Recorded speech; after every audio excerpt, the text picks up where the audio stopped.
Just very briefly, because I think the broader aspect of the question, unintended consequences, is very important. What you're doing now at the Fed is completely unprecedented. So there's many things that we don't know the effects. Basically, the short-term money market is effectively non-existent because it doesn't rely on the supply and demand reserves. So what's the impact of that in terms of funds flowing around the country? Pricing securities is very hard when the biggest player in town now, long-term, is the Fed. The mortgage-backed securities market itself is greatly influenced by one player. It is really unusual. And it's part of this uncertain aspect. I mean, unintended consequences means you don't know what they are. That's the uncertainty.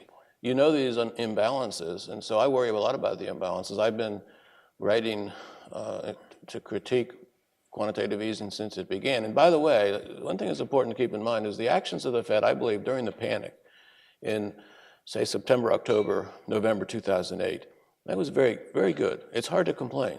It was classic central banking in many respects. It was the same thing that happened in 2001 with 9/11. Liquidity was pumped in. It was more, but it wasn't. It stayed. It wasn't taken out. It was doubled and tripled and quadrupled, and so it is a real concern. And you know, we don't have models that know this. We have economic models for certain things. And the models exist are very poor, very unreliable. Huge amount of debate amongst economists. When the Fed says this policy increased growth by X%, I just say that I would almost try to be diplomatic here. I think that's garbage. We do not know.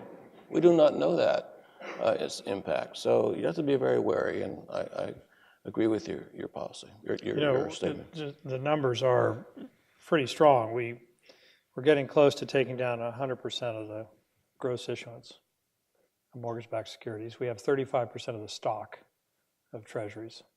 As John mentioned, we've moved out on the yield curve, so our average duration is much longer, and these shorter-term instruments, which used to be the basic stuff of the system open market account, are no longer there. And only half-jokingly, I remind my colleagues that we did learn something from the Hunt brothers here in Texas, which is when you're on the buy side, things look great. But even in highly liquid markets like this, when you have this kind of concentration, when you're on the sell side, and we get to that point, things look different. And I have argued and I have worried about what kind of volatility and what kind of instability that might create should we get to that position. Or how do we navigate our way around it? And how do we navigate around it without creating new Rube Goldberg devices that might make it even harder to understand what we're doing? You know, the intention was to get more back into the marketplace. I mentioned housing in particular. I think it did help the turn. But what we've seen is a buildup of excess reserves on our balance sheet. There's a prominent banker sitting right in front of me, and he has excess reserves sitting on our balance sheet. He'd rather be lending that money into the marketplace. We're getting up into the trillions of excess reserves. At some point, that will come coursing, if hopefully, back into the economy. Then there's a question of how we titrate all that. And, you know, as John said, we've never been through this before. Just one other thing, the playbook that we followed during the crisis was written in 1825.